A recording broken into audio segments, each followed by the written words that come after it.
Hi guys, welcome to Linux YouTube channel. My name is Ram Mishra and I'm your online instructor. So what's in this video? In this video we will talk about how to save command output as variable in bash. But before start the lab session we need to understand few points, which is how do I assign the output of a shell command to a shell variable under Unix like operating system. For example, I want to store the date command output to a variable called myDate. How do you do that? How can I set a variable to the output of a command in bash? So basically, when you run a command, it produces some kind of output. Either the result of a program is supposed to produce or status error message of the program execution details. So sometimes you may want to store the output of command in a variable to be used in a later operation.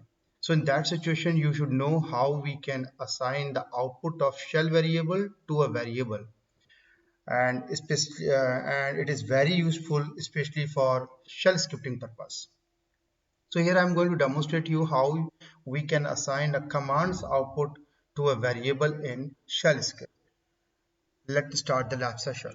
So currently you can see I'm using Red Hat Enterprise 9.3 Linux, and let me create a basic shell script. So I'll start with vim demo.sh file, and let me copy my script from my notepad and then I will explain it here. So I'll go and I'll go with a very basic first of all, right? Let me copy and paste it here. Okay, let me save it. Let's try to understand this part. So in this script, the first line point out shebang operator that indicate the interpreter to run the script in bash environment. Then in the next line, I declare one variable which is current user in uppercase. It will store the value of who command, which shows who is logged in on my system. And to store the output of a command in a variable, you can use the shell command substitution. So that will be go in dollar. We can use the variable name is equal to dollar, and inside the round bracket we can mention the command, what command you needed.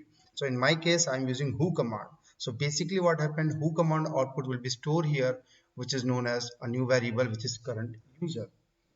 So even another example, another method is also available. We can use backed quotes rather than dollar, but I'll go with this method.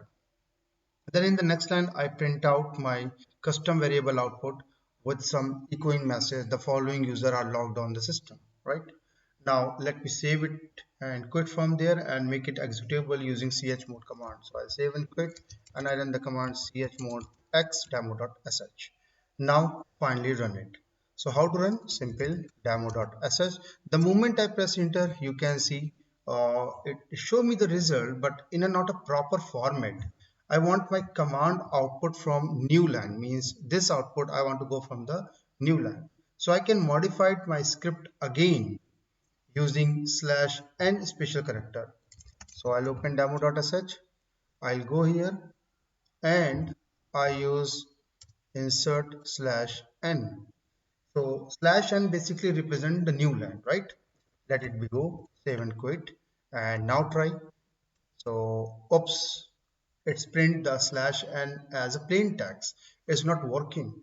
Do you know why it's happened? Because just because of /n special character, whatever I have mentioned here, /n for the new line, here for the new line, uh, just because of that one, it's represent as it is. Because of /n special character which represent the new line, it print as it is. So how to avoid it? We can pass -e flag with echo command. Without -e flag, special characters like /n for new line, /t for tab are printed as plain text. The -e option enables the interpretation of \escape, which allow special characters like slash and new line, /tab, /t for tab and others to be processed correctly. So we will add -e flag, which will be used to special character to print out in a new line. What I will do, I'll go here and I say -e. Now I'll save and quit, and now I run one more time. Yep, this is the right result. The following user are logged in our system. These are the users details. So here you can understand, so this is how we can store the result of system command as variable. Even in the next example, we can also take the input from user and hold the result in a variable, and later on we can call up in our script. Let me show you how to do that, right? So again, I blank out my script. I'll go with vim one more time, and let me try to copy the another script. So I'll copy, I'll go. Now try to explain.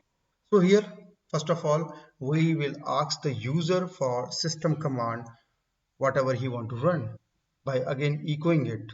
Then with the help of built-in read command, um, we will capture the user input. In my case, the system command that want to run, and store it in the user underscore command variable. So this is the new variable name, right?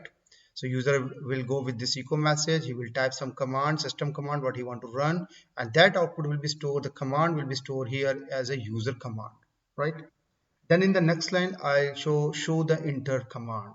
So again by echoing it, and here I'm using dollar user command. So dollar user underscore command print out the value from user command variable that store the system command, right?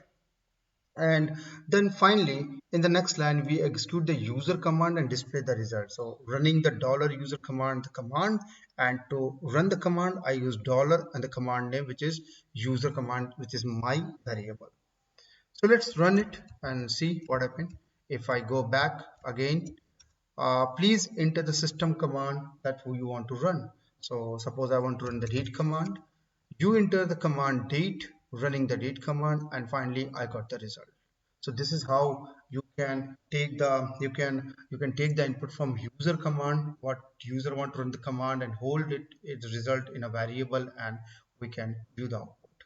So that's also very important, right?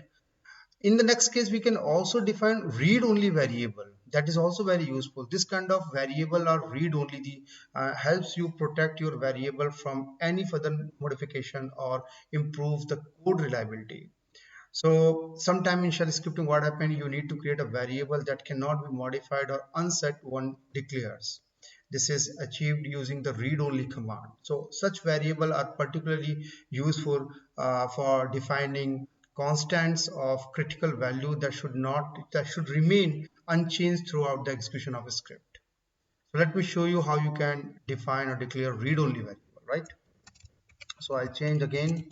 I'll go back, and now I'll go with my another script, which is again very basic and very simple script. So I'll copy and paste. Now let me try to explain. So this is very basic shell script. Here I'm asking username. By echoing again, please enter the name, and then I hold the value in the name variable. Then again I'll print out username with good morning string, and then I'll go type your favorite color. Again I'm asking favorite color from the user input, and hold one more time in the same variable, which is name, one more time for the new output. And finally I printed hi, your favorite variable name is, favorite color name is dollar name. So let's run it and see what happens. So if I save and quit, and if I run it, uh, it will ask me your username. My name is Ram, and your favorite color, I said red. So when I press enter, you can see I got the result. Hi, your favorite color name is red, and good morning Ram. Both are there, right? Now I want to declare my first name variable as read only. So what I can do, I can open this file, and by simply I can follow the syntax, which is read only, and the variable name which I want to declare as a read only.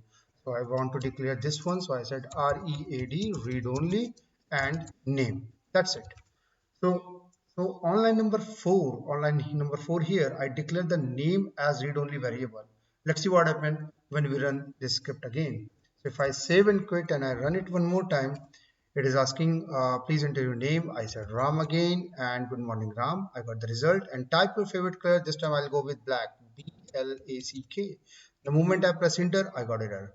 Line number 7, read only variable, right? So which is point out name variable. Let me try to open. Yeah, which line number 1 point out name variable that hold the value of color, because the name variable is already used earlier. Here I used it, and it's become as a read only. I'll mention here, so we cannot further take it any new format or modifying it. So always use read only for variable that represent constant or configuration that should not be altered during the script execution, and do not use read only variable for variable that need to be updated dynamically. So this is how you can go and put up the value inside read only variable. And read only is a command basically. Read only, you can go hyphen hyphen help for much more how we can use it, and a number of options are there you can take with the documentation also with the help of man command or hyphen hyphen help command. So guys, finally, that's all about this demo, and I hope you enjoyed and learned new things. Soon I will come up with another new interesting topic. Till that, keep practicing. If you feel something I have missed or you wanted to know more something else, please reach out to me through my social media link, which is mentioned in the description. And if you like this video, please do not forget to like, share and subscribe my channel and press the bell icon button for the latest update. Thanks for watching. Stay safe and goodbye.